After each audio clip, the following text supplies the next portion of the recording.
Yep, another one coming in.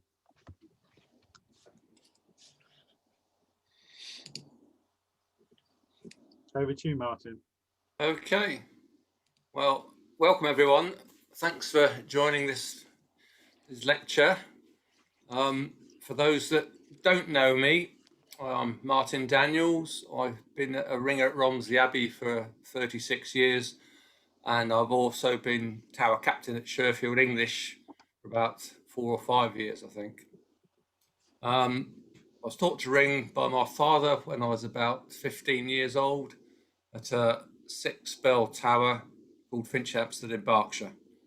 I really enjoy tower bell ringing. I do it most days of the week when I can, and also handbell ringing. Today I'm talking about learning a method. There's loads of really good stuff at the moment on the web about learning a method. Tom Hinks has done a very good webinar. There's some really good stuff from the Birmingham Ringing School, Janet Horton in particular. The Whiting Society has got lectures and books as well. So it's quite a difficult topic to come up with anything new. So what I'm going to try and do is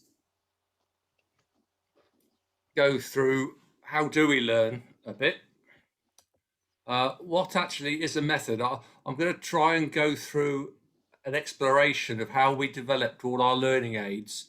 So hopefully this might help people to learn. It did with me when I was learning maths. It's quite good to go to first principles. So I'm going to sort of attack it from first principles to see if that helps with people learning. And it's all very interesting ringing stuff. And I'm also going to go through what we need to do to ring a method, what we need to learn. And also, if I get time, go on to that blank moment when everything goes wrong. And how do we recover from that? So how do we really learn? Well, learning's not easy, and it takes a lot of practice. I think everybody knows that. Also, everyone tends to have their own way or their own difference. I know that often if you go and speak to 10 ringers on how do they ring a method, you'll get 10 different answers. So it's good to listen to them, take note, but it may not work for you. So don't get worried about it if it doesn't work for you. You might actually find someone who speaks the same language on how they learn. So keep asking them. There's, in my opinion, there's not a right way or a wrong way to learn. If it works, it works. But there are some rules that it helps if we're all consistent in some of the rules.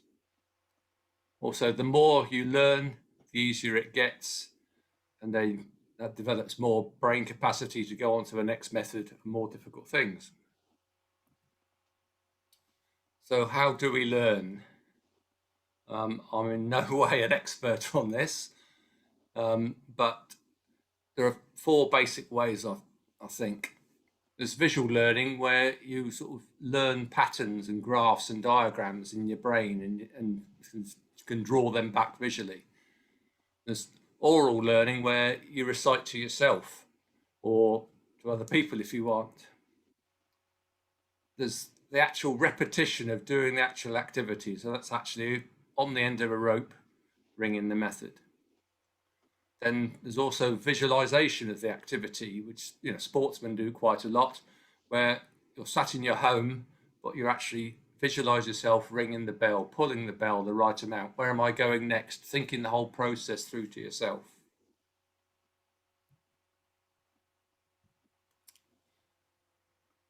So some sort of learning tips.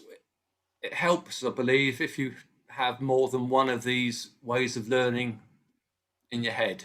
So oral or oral and visual at the same time complement themselves, helps with the learning. It helps to learn in small manageable parts and then add the parts together to produce the whole. And also searching for similarity amongst parts. That helps because you only learn one bit once. And also you can't get away from doing the homework. There's a lot of homework involved. I know some people say they can look at a method in a couple of minutes and go and ring it. There are some people with photographic memories and stuff, but the majority of ringers, it takes a lot of work to actually learn and achieve ringing a method. So where do we get a chance to do all this practice we need to do? Traditionally in the tower, thinking back to when I was ringing, you might get 5 minutes on a practice night for your go. And 5 minutes a week doesn't really lend itself to a really good learning experience. So we need to take opportunities as they come. So you've got 5 minutes of your actual ringing, but you can also stand behind people, see what they're doing. You don't have to be invited to stand behind someone. You can observe from the sidelines as well. So grab every opportunity you can. Obviously, at the present time, there's no shower bell ringing.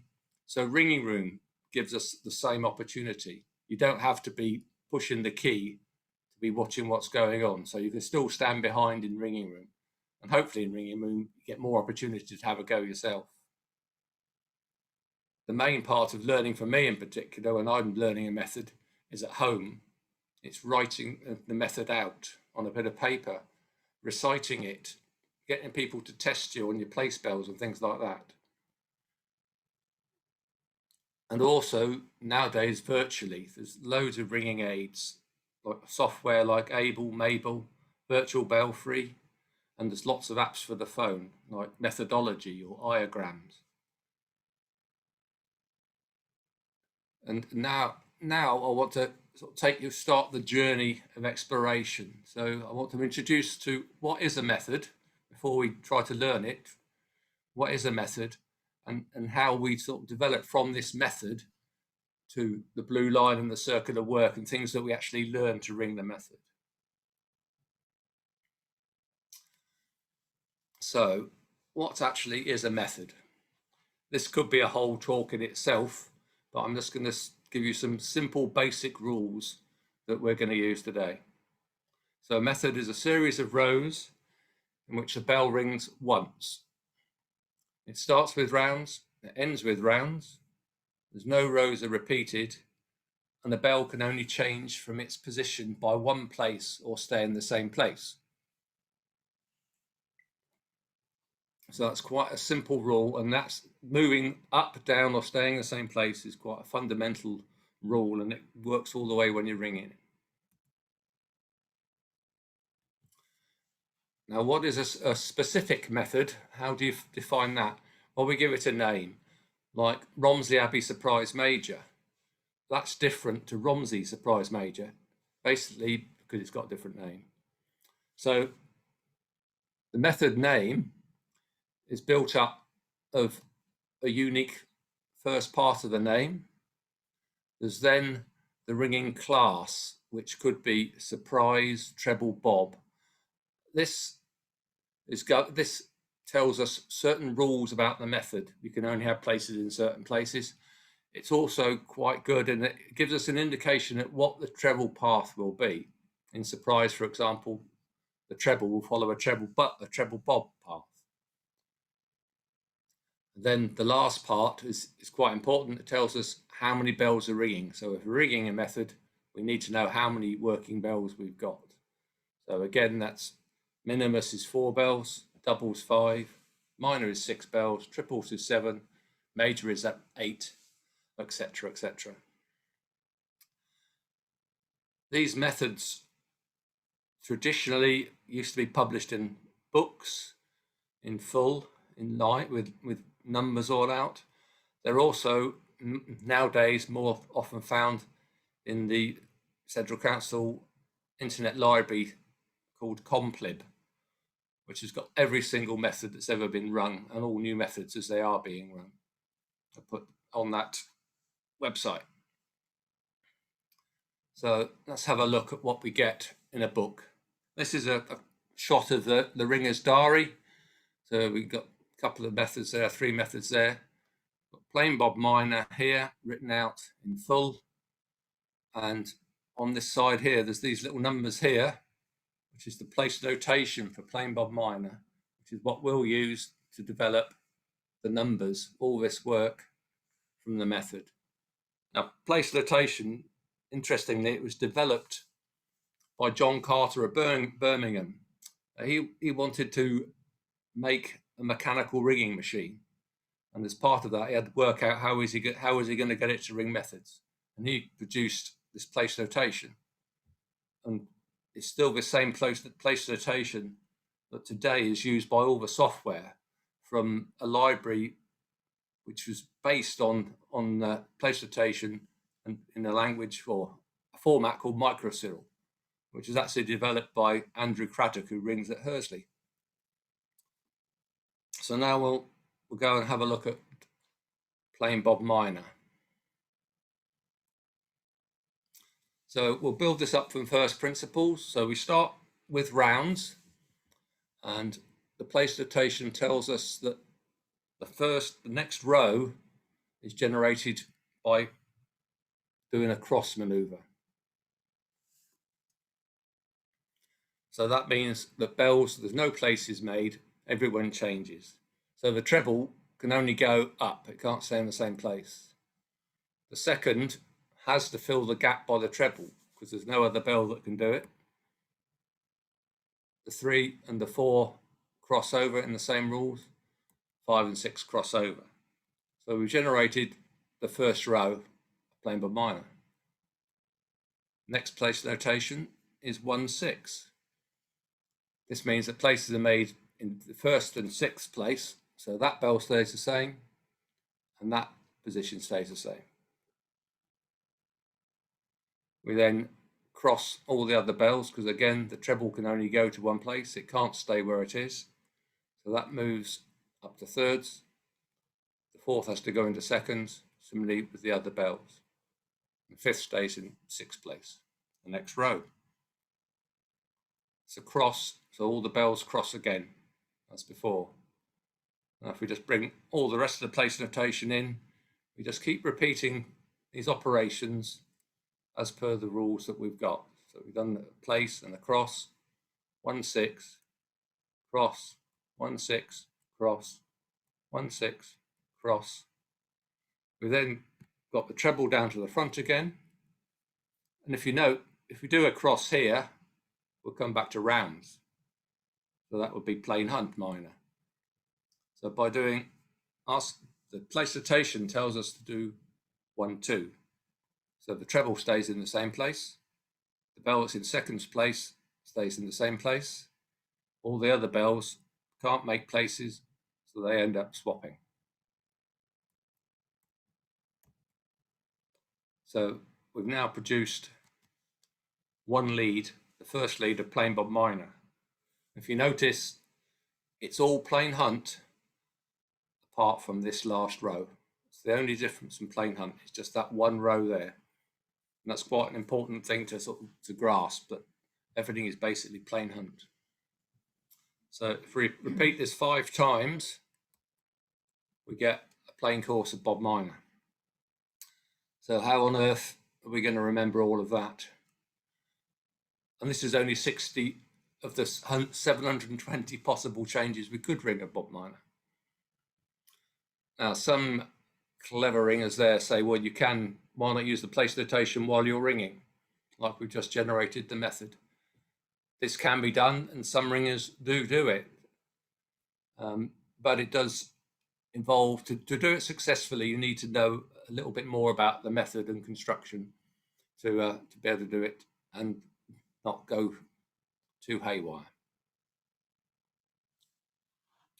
So is there another way we can start to look at this and how we learn it? So let's look at visual methods of learning. So I'll just draw a line through the path of the second. So here, effectively, we produce a graph of what place we're going to be in this axis against rows going down for each lead. So we can work out from memorizing this line where we should be at each place. We already count our places. for plain hunting, and in the listening skills course, to listen, we need to know where we are. So we should be knowing where our place is. Excuse me. We've now sort of developed here part of what's known as the blue line. So just as an aside, why is it called a blue line?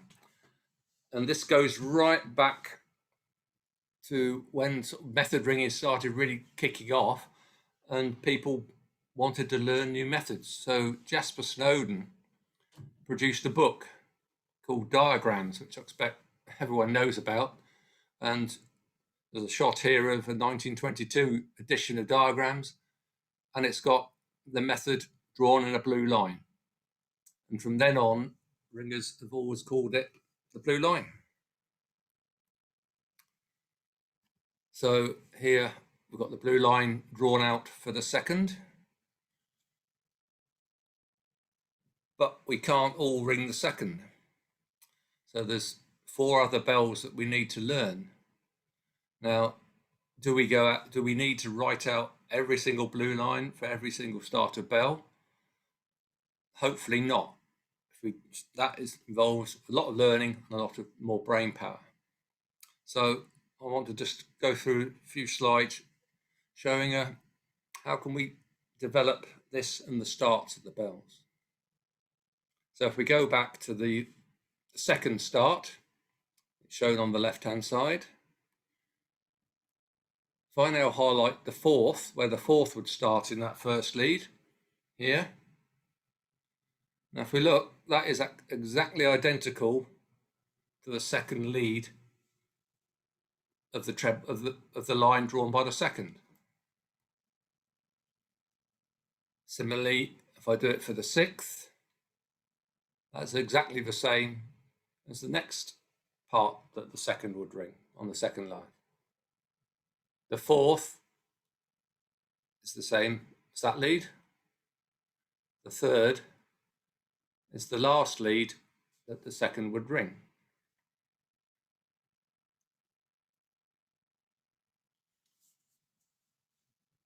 And as a point of interest, you may have heard ringers talking about the grid.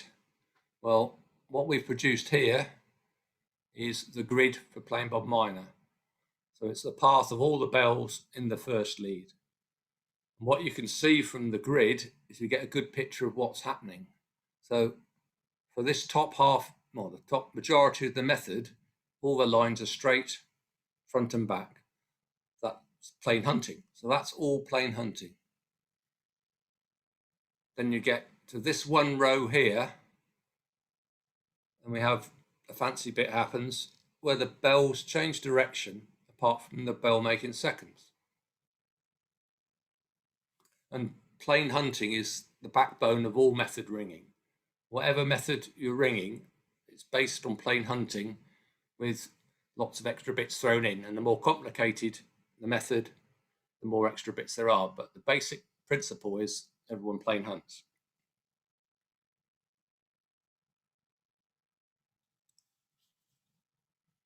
So if we look at what we've just produced with the blue line, with effectively the starts for each bell above that part of the blue line, it splits it up into a convenient way to learn in the way I look at it.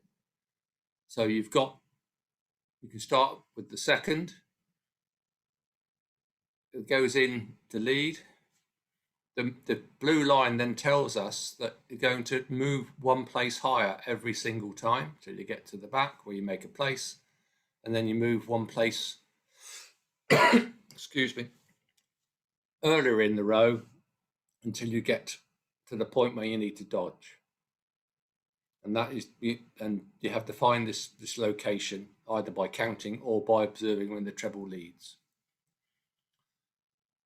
And if you learn this pattern in these chunks, starting and memorizing where you start, this helps immensely when you come to ring bobs and singles for example, and also when you're bringing more complicated methods, because this might be a lot more complicated, and you can just learn that bit.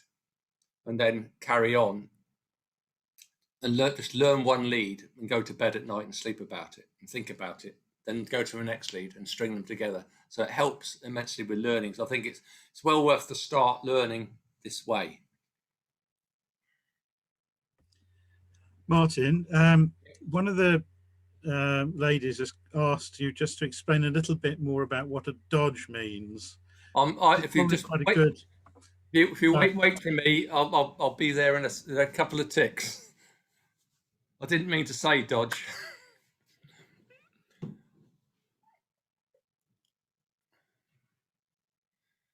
So going back, looking at the blue line, I've here highlighted the starts of the bells. So as I said before, it tells you the direction you're going to be moving your bell through the ringing, and then you end up at a place bell to start again. So you just go through this, memorizing where you are in relation. Remember, you can only go up, down. You can go up like we're going there, stay in the same place, or change direction. Those are the three moves that you can only do in a method.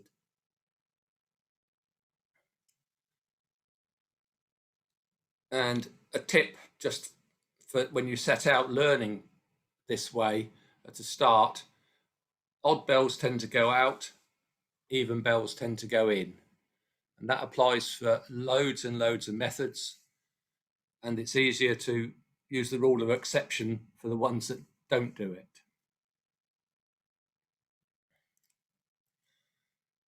So just to illustrate that everyone is different, this or can be different, and there's no right or wrong way. This is the way I learn a blue line. I learn going up and down. And that's the way I've always learned. My wife learns it the other way around. So it's whatever's best for you. And I'll come on to why I use this method later on, because I think it helps, but it's not necessarily the right way.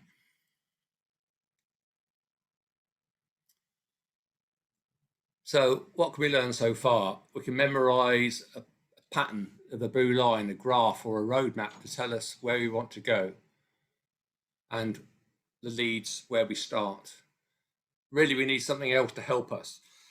Excuse me. And that's where we go to oral learning. And to do that, we need to have a bit of language and terminology as to how we describe the bits of the pattern that we've just seen. And there's basic terminology that I'm going to go through, and we could all invent our own names for bits and pieces of the blue line, but that's very difficult for us all to ring together. So I'll now go through some of the basic terminology. So it's really good to learn this terminology because it's used in nearly every single method that you come across. So if we all learn the same terminology, we can use the same building blocks as we go forward, and things get easier and easier.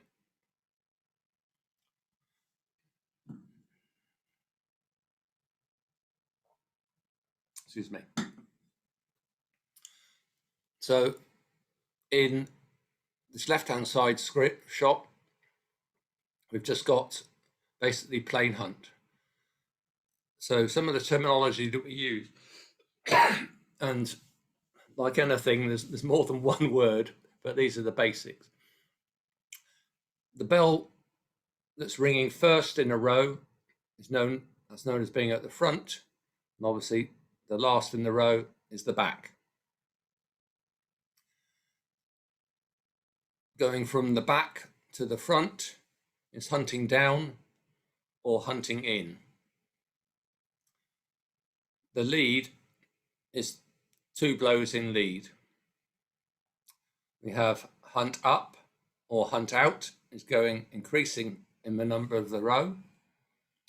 Then we have a lie at the back where you're in 6th place for 2 blows.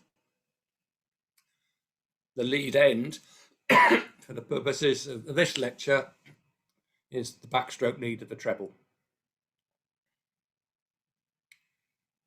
other bits of terminology are when you're hunting up, so you're just increasing one place at a time, and a dodge is when you change direction. So rather than going up to the next place, you go back down. Remember, that's one of the 3 moves you can do. So you go down one, effectively a change of a direction for 1 blow, then you carry on going up, increasing the number of the place, position of the place each time.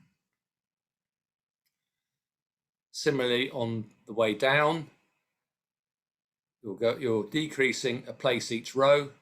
At the dodge, you go the other way, take a step back, increase 1 blow, and then decrease each row so you get to the front and you lead. The other bit of terminology is making a place. So in that case, you come to the lead, in the case of playing Bob minor, you are in seconds place, for example. The next row, you stay in the same place. So you then what's called making seconds, so you make seconds place. And then you would go back in the opposite direction you came into the place. Now each of these, this dodge can happen in numerous places. So this is called a 3-4 dodge or a 4-3 dodge because you go from fourths to thirds. Similarly here, you go from 3 to 4. So each dodge, you could have a 5-6 dodge where you do the maneuver in this place. Similarly with places, you can make places seconds, thirds, fourths, fifths, or sixths, obviously. So that's pretty basic terminology that's associated with Bob minor only, and I can come to some more in the next lecture maybe.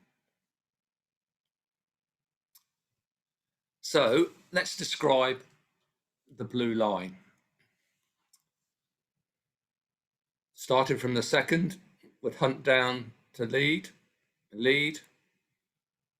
we hunt up to the back, we lie, we hunt down, we do a 3-4 down dodge,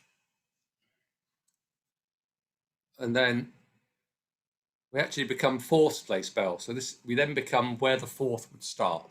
So that's our first chunk of learning, if you like.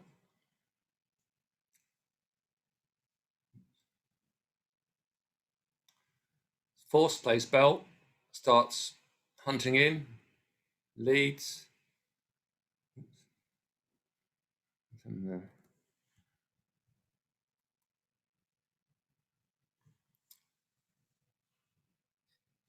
hunts in, it leads, hunts up, lies, dodges 5-6 down, and becomes 6th place bell. 6th place bell hunts in, leads, hunts up, dodges 5-6 up, becomes 5th place bell. Similarly, 5th place bell hunts up, lies, hunts down, leads, 3-4 up, becomes 3rd place bell. 3rd place bell hunts up, leads, makes seconds, and becomes 2nd place bell.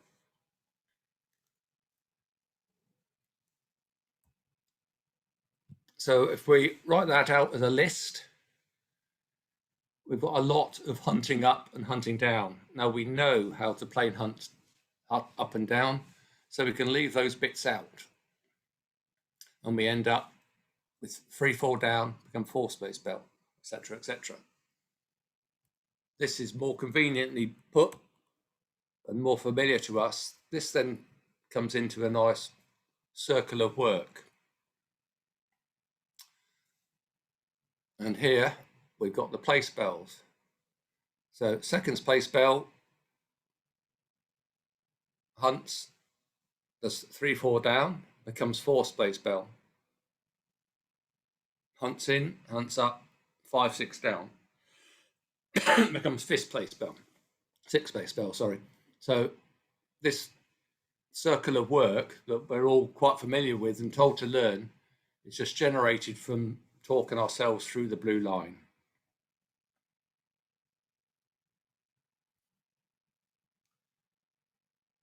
The next slide is a flower or petal diagram, which sort of only just recently sort of come to light, but effectively it makes the blue line into a circle, because that's what it is. You keep going round and round and round, up and down the blue line. And it's also got the circle of work, so it combines both our traditional methods of learning into one diagram. It also has the starts of the bells, and each bell is a different colour. Each start is a different colour. So this puts nearly all the information into one picture, which really works for some people, and it might just be too complicated for others. But it's quite a convenient way to visualize the whole method in one.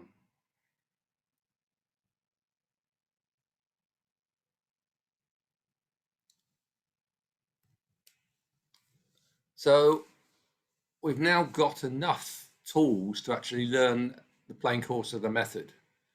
Just to recap, what do we need to know? Well, we need to know how many working bells there are in the method, which we can get from the name of the method. The path of the treble, because we might be answering the treble. That you can get a hint from the name of the method, but it's best to know, to have a look at the grid or the blue line or the numbers to know what the path of the treble will be. Need to know the blue line and the place spell starts and the order, and that is a combination of the circle of work and the blue line itself. So really, having got these tools, it's then up to everyone or yourself to go and practice as much as you can, either virtually or on the end of the rope, or reciting out to someone, getting someone to test you, like you know, what's fourth place bell, what's third place bell. Actually pick up halfway through the method, like a conductor would do with an orchestra. You start at a certain bar, so you can then get a better way of learning. Now I'll come across to imagine we're ringing the method, everything's going really well, the best we've ever rung playing Bob Minor. Then we have that blank moment, which everybody does. So it's how we can recover from that blank moment. So what can we actually learn to help us recover from that blank moment? So there are signposts within ringing the method. And one of the best signposts is a treble, because the treble is consistently in the same place each lead. So it never varies. So if you look where you meet the treble, it's quite a good signpost. We already know that when the treble leads, we should be doing the dodge, and we become a place spell. So if we can pick out when the treble leads, we can get ourselves right. And there's also another guide that the treble gives us, and it's where we pass the treble. So when looking at the second again, for plain Bob and Grant's and simple methods, it's quite a nice, easy way of learning. So the second, we lead, we plain hunt up, and we've got, when we pass the treble, we've gone over every single bell. So we've gone 4 bells, then we pass the treble. So if we learn 4 bells past the treble, we're going to dodge 3, 4 down. So if we lead here, then we forget where are we. We just count, just keep, every time we count the bells, 4 bells or all the bells before the treble, we're going to dodge 3, 4 down. So we then know we're back on the blue line again now. We know we're going to dodge 3, 4 down. Similarly, if we're fourth place bell, go into lead, we have 1, 2, 3 bells, then we ring after the treble. 3 bells before the treble, we do 5, 6 down. And the pattern continues. 2 bells before the treble, we do 5, 6 up. 1 bell before the treble, we do 3, 4 up. If the treble takes us off the lead, we're going to make seconds. So this is what I learnt when I was learning playing bob and grancer. This rule applies, and it's a very good guide. It also lets you know that you're in the right place and you're on track, which is always good to know, even if you're not lost. So it's good to know where you are and everything's going well. The number of bells before the treble doesn't necessarily work in all methods. It only works like in plain bob and grancer. But knowing where you pass the treble in any single method is good. And it's a good guide for you. In surprise methods, needing to know where you pass the treble. And in treble bob methods, you actually dodge with the treble. So knowing where you dodge with the treble gives you that fixity and knowledge that you're in the right place and everything's going well. So with our learning aids, we can introduce these other bits. So you make seconds, 4 bells before the treble, 3, 4 down. So you learn the two together. It tells you what you're going to be doing next time. Similarly, you put it to the blue line. When I draw out a blue line, I put little marks where I know I'm going to pass the treble. And I think the last thing I'll touch on is to completely learn a method, you need to know bobs and singles. So I'm just going to quickly show what a bob and what a single is. If we go right back to the beginning of the talk, we made seconds at the lead end in plain bob. So that's a normal plain course lead end. And remember, everything else before that line there is plain hunt. That's a bob. Instead of making the 1, 2 place notation, we make 1, 4. So this just changes that one row, the last row. If you look at the figures here, effectively the bell that would have made seconds, rather than making seconds, can't make seconds, runs out and becomes third place bell. It then just rings third place bell. You know third place bell. So you go from second place to third place. The bell in third place becomes second place bell. So it's just, you just click into then ringing second place bell. Similarly, the bell that makes the bob or makes fourths is the bell that was going to do 3, 4 up. It's in fourth place at hand stroke.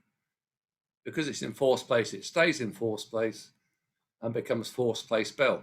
You know fourth place bell, so you just get back on the line. The 2 bells at the back are unaffected. Doesn't affect them at all. So that's quite easy to learn. You already know that. A single is even simpler in some respects, because the second place you make 1, 2, 3, 4 place at the lead end. So seconds carry on doing what you are. You make seconds, become second space bell. The bell that would dodge 3, 4 down is in third place at hand stroke, makes thirds, becomes third place bell, and goes out to the back. The bell that's going to do 3, 4 up does exactly the same as the bob. So you've already learned that bit of work, makes fourths, becomes fourth place bell. So knowing where your place bells start help considerably in understanding what's happening at a bob. It's not a massive disruption. It's one slight change. If you think of it like that, it comes quite easily, and you can easily get back onto your place bells and start again. And this applies to virtually every single method with a fourth place bob. The same thing happens. If you know your place bells, You know exactly where you are straight after the call. So, in summary, what do we need to learn? How many bells in the method, path of the treble, the method by place bells and start order, and the calls, which is all there. It's just a lot of work for everybody. So I think I'll call it a day there at 40 minutes. I've got some more. If we get another talk, I can expand it more into other ways of learning, etc. and shortcuts that there are that you could ask your tutor to explain things like method symmetry, etc., which can make life easier, but probably later on after you've learnt to ring the first method. So I think I'll stop there and take any questions. So there was a couple of questions that have cropped up on the chat, Martin, basically asking us to do things like explaining what places and dodges mean, but they were quite earlier in your talk. And also Jonathan asked, did he follow what making 1-6 and 1-2 mean in place notation? I think you've covered that again in your last slide. So does anybody want to ask any more questions, or those people that asked questions earlier now happy? Still do with a run through of the place notation again. Right, I'll see if I can. Just for everybody's benefit, what I'm going to do as well, I've got about 10 or 12 minutes of slides talking about what kaleidoscope ringing is. So if we just answer these couple of questions, and then I'll do my 10 minutes in a couple of minutes. Okay. So Martin, do you want to just go back and explain what 1-2 and 1-6 mean? Yeah, I was just going to go through that. Oh, that's the next one. Well, Martin. Yeah, so Okay. can you see? Can everyone see the screen again? No, I can't. No. All right. I'll try and explain while Martin's trying to put his slides Yeah. up. It's basically, if you write out your row 1, 2, 3, 4, 5, 6, place notation is about which bells the bells in which position stay still. So it's not bell number 1 and 6 stay still, or bell number 1 and 2. It's the bell in first place and sixth place, or the first and second place. And Yeah. If you can see, can you see the slide now? Yes. Yeah. With this shot of the ringing world diary. This place notation, if we look at what we mean by 1-6, it means that this bell in first place, which is solid as it happens here, that stays in the same place. So it was in first place at that point in the row. The next row, it stays in first place.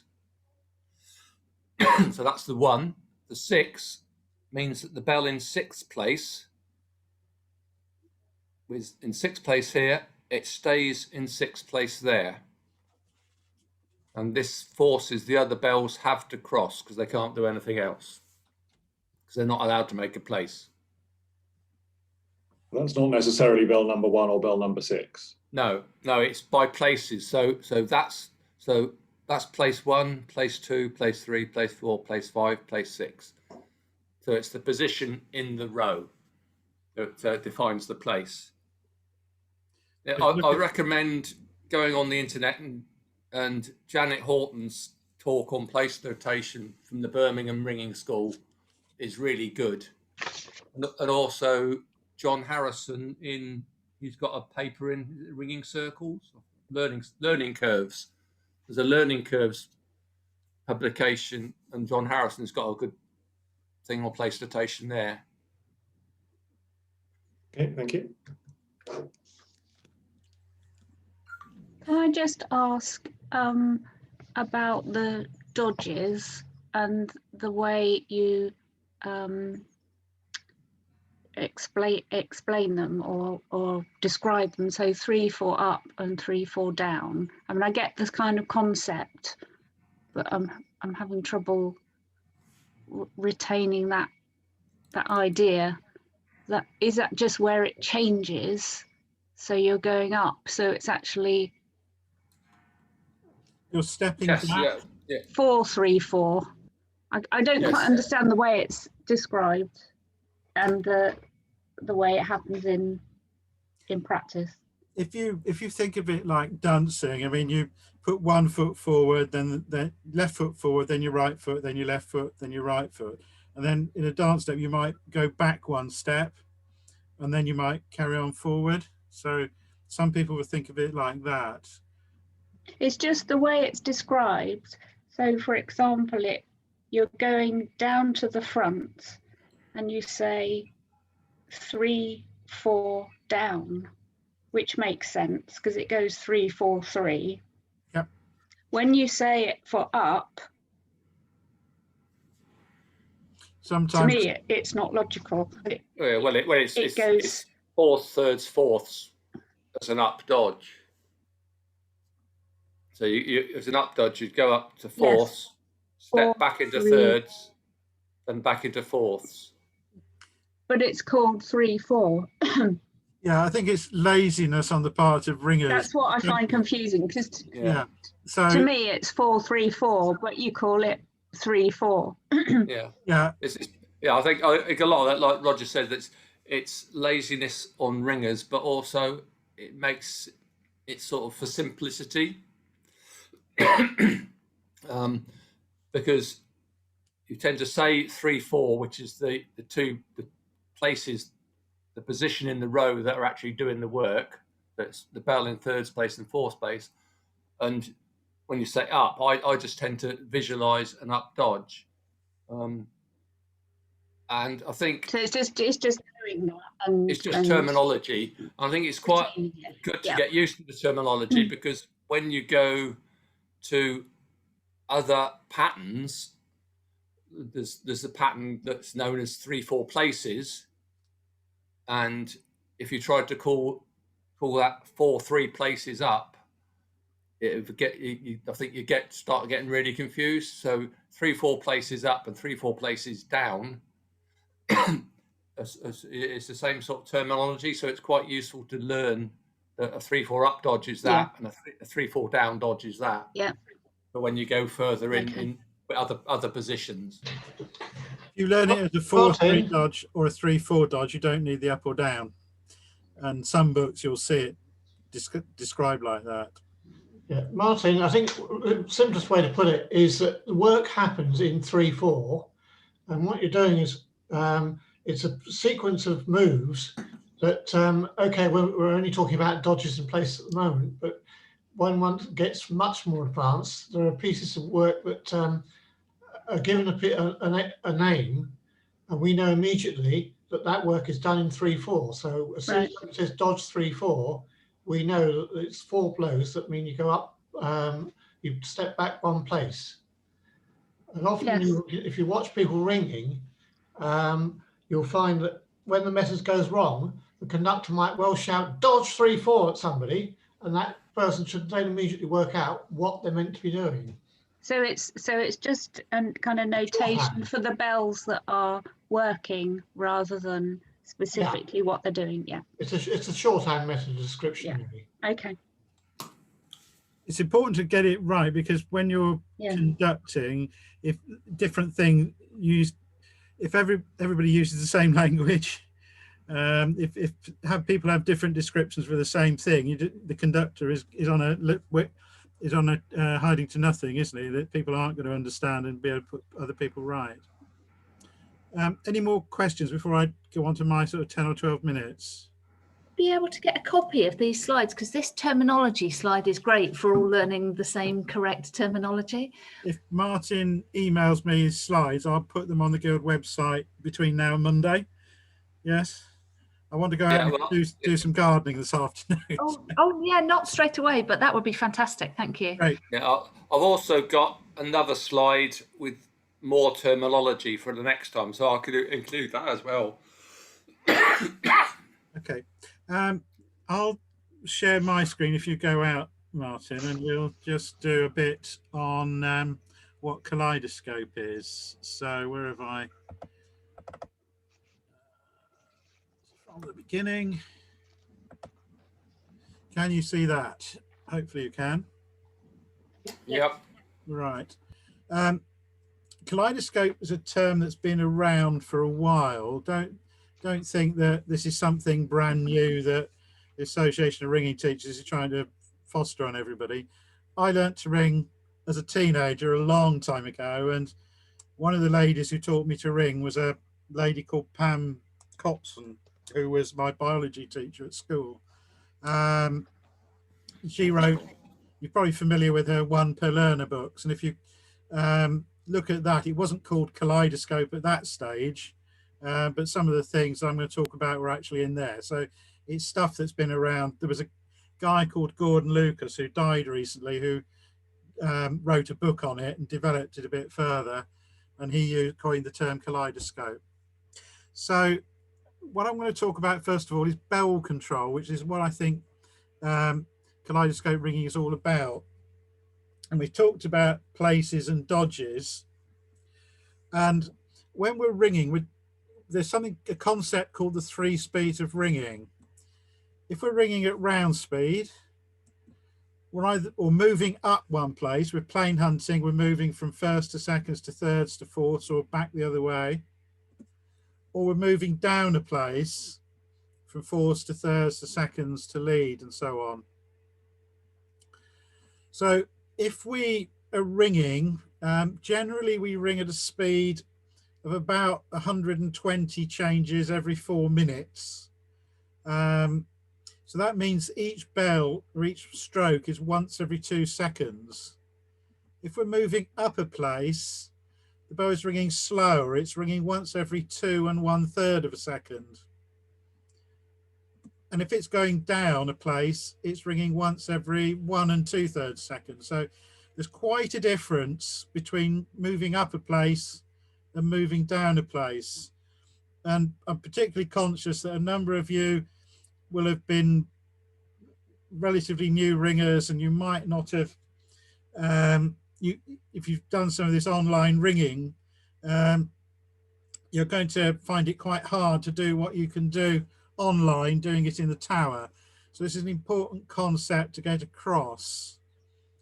So just to talk about it a bit more, round speed you ring normally.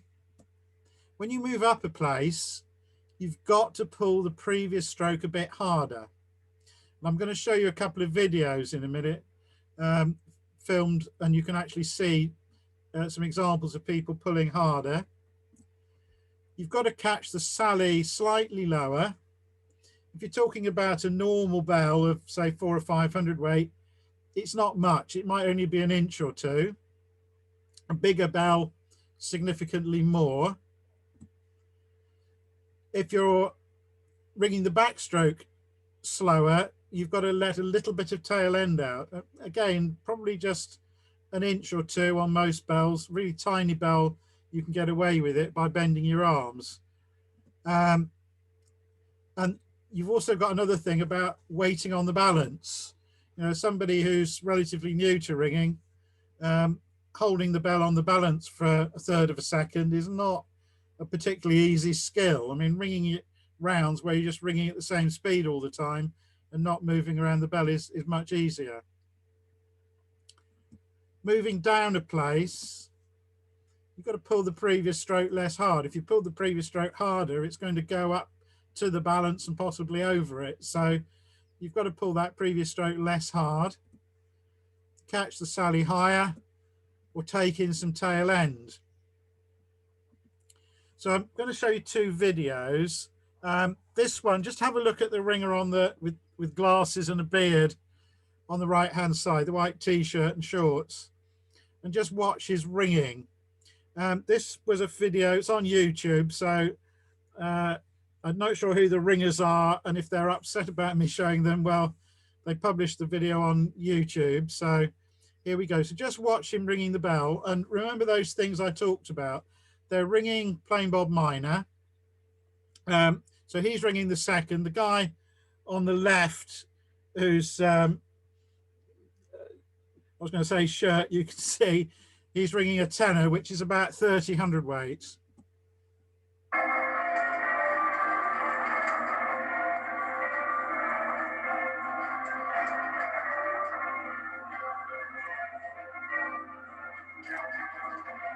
So he's letting the second go up to the balance now.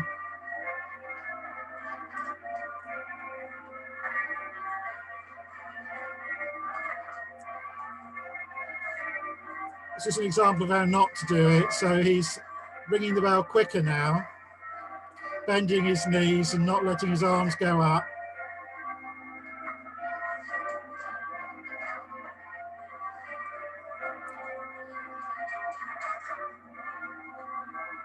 Now ringing slower again.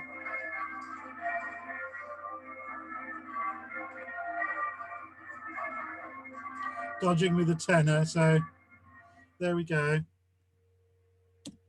So that was an example, I think, of how not to do it. I mean, one of the problems is when you're not letting your arms go up and bending your knees, you've only got a very short pull. And if you need to pull the rope harder, you need a long, steady pull.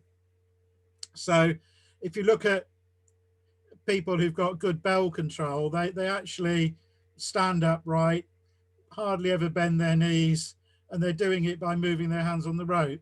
So this time, this is a recording of people ringing a surprise minor method. So there's lots of dodges and places in quite quick succession.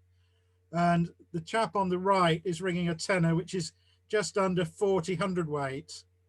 But if you compare his style and his bell control with the previous guy, you can see him doing what we talked about earlier about letting his arms go up and taking in tail end. And there's some quite good examples of, obviously it's a just under 40 hundredweight, the tenor.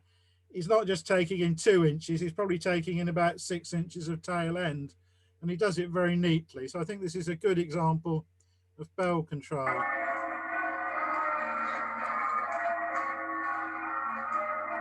So a good pull there, so he's hunting up. Here's the dodge, take the tail end in, and then a good pull to get it up again.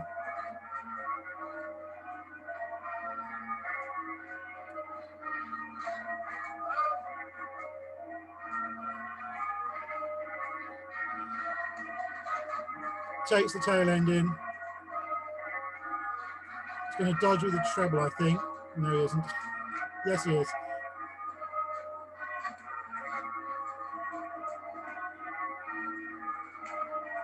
So a good strong pull. Takes the tail end in.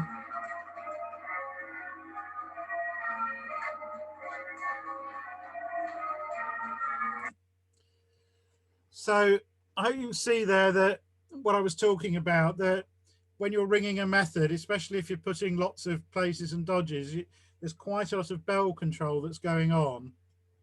And we're going to have people who probably haven't touched a bell rope for 14 or 15 months.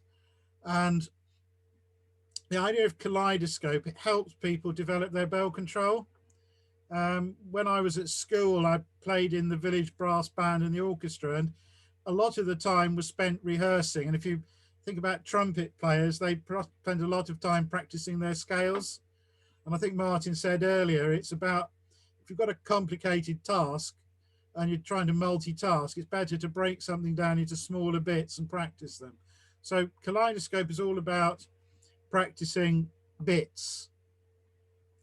So if we just look at long places, if you take the third in this example, when it starts, it does 4 blows in 4th place. So it rings a slow hand stroke, and then a steady round speed backstroke, a steady or round speed hand stroke, and then a steady backstroke, and then a quick hand stroke from 4th place back into 3rd place. So at hand stroke, it's ringing a slow hand stroke, a steady hand stroke, a quick hand stroke, a steady hand stroke, a slow hand stroke, a steady hand stroke, a quick hand stroke. So every other stroke is either hand stroke is either slow or quick, but it's changing places at hand stroke. Okay, so the problem with call changes, if you do 4 or 5 minutes worth of call changes, you probably only get to change speed a few times. Whereas here you're changing speed more frequently. Okay, and you could ring this as long as you like, and certainly I would advocate starting off something like this just to get used to the 3 different speeds at hand stroke. Once you can do that, or you can do that at that speed, you can speed it up. So you could actually do quick hand strokes and slow hand strokes without any round speed hand strokes in between, yes, or steady hand strokes. So one hand stroke is quick, one hand stroke is slow, and you get into the rhythm of it. So hopefully you can see what's happening there. So alternately, thirds and fourths place is being made. One of the next things that you could try, oh, sorry, before I move on, here it's just changing speed at hand stroke. We haven't introduced changing speed at backstroke. So one thing you could do is to say go at backstroke, so that it's alternate slow backstrokes and quick backstrokes. So you could practice that. So again, it's breaking the process down into a lot of simple stages. I mean, when a lot of people learned as teenagers, you could just say to a teenager, oh, just do it. Whereas I think when people learn as adults, and particularly later in life, you've got to break it down into simpler chunks and explain it to people more. You know, obviously an adult is a bit like a cat. It'll say, what on earth do you want me to, expecting me to do here? Whereas teenagers, or certainly young people, are more like a dog. You can just throw a stick and they'll go and fetch it, even if it's in a dirty river. So when we come on, I think hopefully you understand what a dodge is now. You can actually practice dodging. So in this one, if we, after rounds, we start at a hand stroke, the third is ringing quick hand strokes and slow backstrokes. Yeah, so quick hand strokes, quick backstrokes. And then the second, it moves up at hand stroke into thirds place and back into seconds place at backstroke. So it's doing slow hand strokes and quick backstrokes. So ring one of the bells, swap over, ring the other bell, just to get the used to what it feels like. And some ringers will talk about ringing by rhythm. They instinctively know how much to hold up to move up a place, and how much instinctively to check the bell in or move their hands on the rope to move down a place. And whether you're moving from first to seconds to thirds to fourths or fifths to sixths, it's exactly the same amount slower and quicker. And that's how some people can just look at the floor and listen to the bells and not actually watch the ropes. And I would argue that unless you can get the bell more or less in the right place, you're not going to see the ropes anyway. So working on the bell control is more important at an early stage than concentrating on rope sight, because if you're trying to see how many ropes are in front of you and you're not in the right place, you're just not going to see them. You can then start, we've talked a little bit about more complicated methods. So you can then start stringing groups of places and dodges together. And once you go on to more complicated surprise methods, there's a sequence where you do, for example, here the fourth does 2 blows in fourth place, sorry, 2 blows in third place, 2 blows in fourth place, which is a pair of places, and then it does a dodge, and then it does 2 blows in fourth place, 2 blows in, so 2 in fourths, 2 in thirds, 2 in fourths, and then does another dodge. Well, that's Cambridge places, or a shorter version of that is Yorkshire places, which crops up all over the place. So learning how to do that maneuver and being able to do it without thinking about and how you need to pull on the rope and when and let it out will make the transition into doing it for the first time in the town that much easier. Because you're having to learn these methods with other people in the tower, and they also are not necessarily in the right place. So the more that you can do before you go and try doing it for Cambridge or Yorkshire or whatever for real, the better. And another common maneuver is a double dodge and lie. So here, for example, the fourth goes into fifth place, dodges into fourths, up into fifths, dodges back into fourths, two blows in fifths, and then it does a down dodge. So it's fourths, fifths, fourths, fifths, fourths. And that crops up in a lot of methods, Stedman in particular, but not just Stedman, all sorts of things. So you can practice things like that. And then if you look at the blue lines of other methods, you'll see that a lot of those maneuvers that we talked about crop up. This one is double Oxford. So if you look at the second place bell, it does lead and then it does a 3-pull dodge. So it dodges 3 times. So that's a little chunk that you can practice. I talked about the Yorkshire places, dodge, place, place, dodge. That's Yorkshire places. And then if you look at fifth place bell, that's in the middle of this 3-pull dodge and lie again. Yes. Sixth place bell does it the other way. Well, sixth place bell is in the middle of that piece of work the other way around.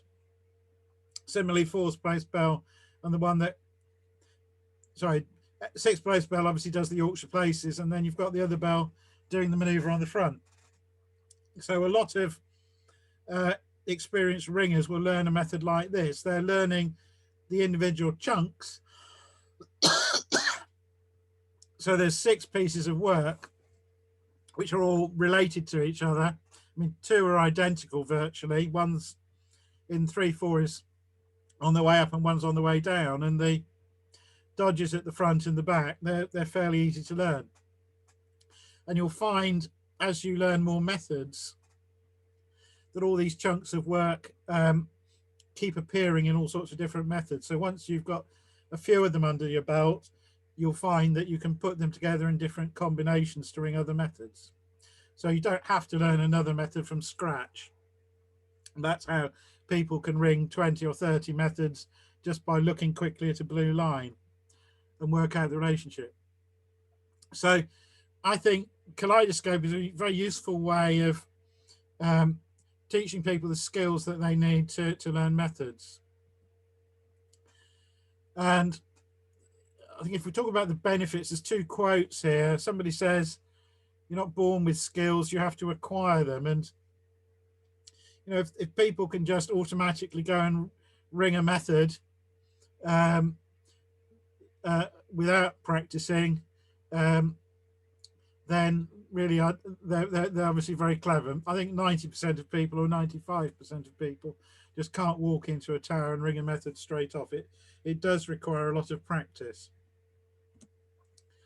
And Mark, I think, has elaborated on this. Sorry, not Mark. Martin sort of talked about this earlier.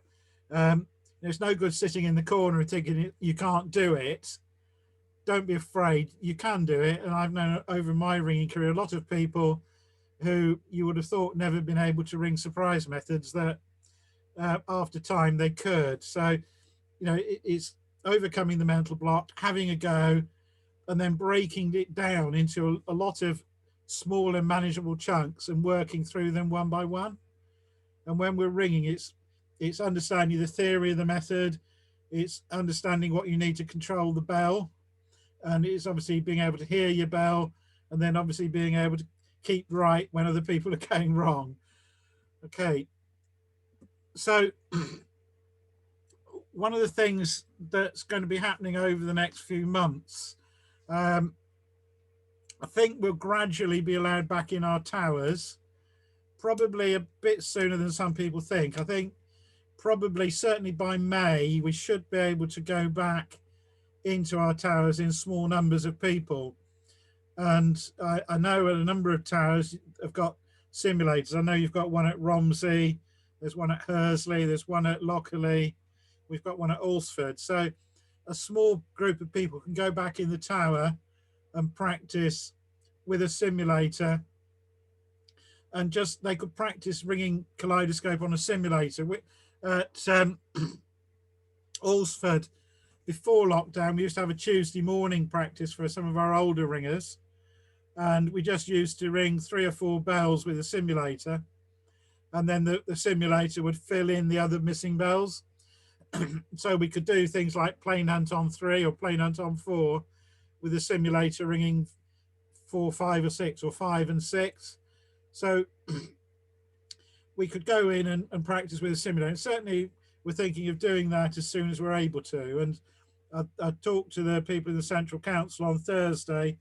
They've obviously got to agree the numbers of ringers and things with the Church of England, but we should be allowed back, even if it's for half an hour or so, within a couple of months, I think. So that time, I think, will go by relatively quickly.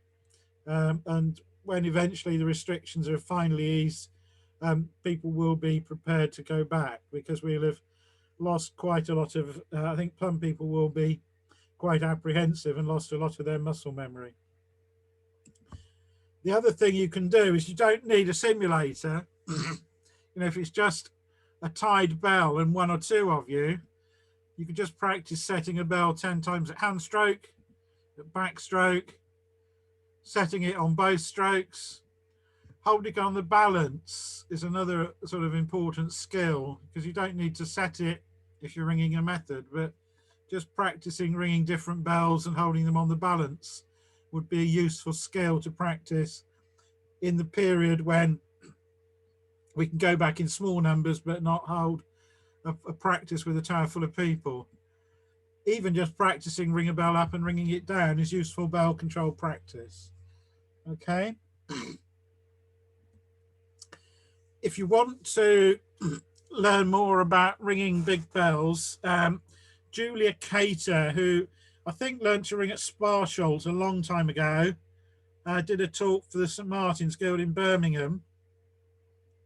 I mean, I had the pleasure of ringing with Julia when I was in London, and she's not exactly a big girl. She's relatively small, but she talks about ringing big bells and the fact that it's more about skill than brute strength.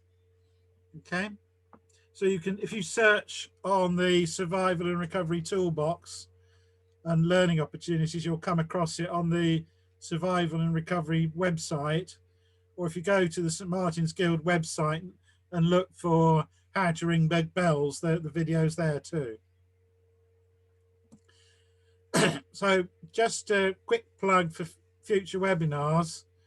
In a fortnight's time, we've got a talk by Phil Watts, who's the Diocesan Bell Advisor, who's going to talk about the history of bells in Hampshire. And we're also going to do a short piece about plans to update the survey of bells, photograph peel boards, and make audio recordings of bells using smartphones. So we're going to talk about that and how that could all be uploaded to the Guild website. And then 4 weeks' time, Matt Lawrence, who's part of the survival and recovery team, or is part of the steering group, he's going to give a talk about recruitment and retention. This workshop's been held a number of times.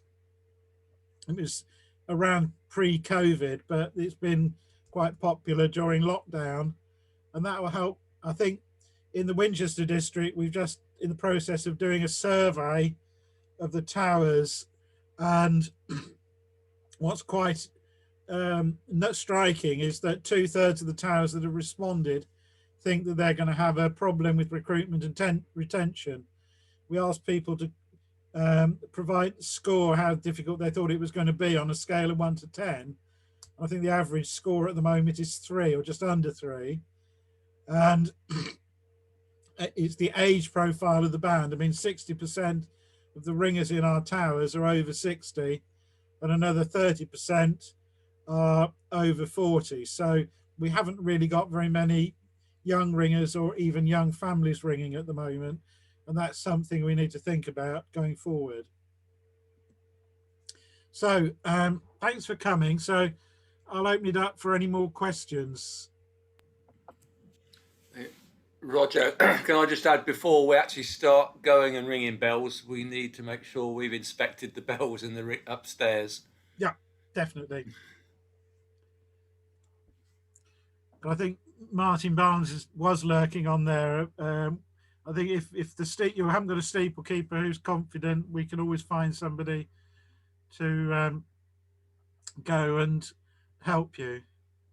And there's talk of having a steeplekeeping seminar in September or October this year. Okay. Any more questions? If not, it's just gone 11:30 and I'll close the recording. I'd just like to say thank you to you both, because that's been absolutely excellent. Okay. Thank you.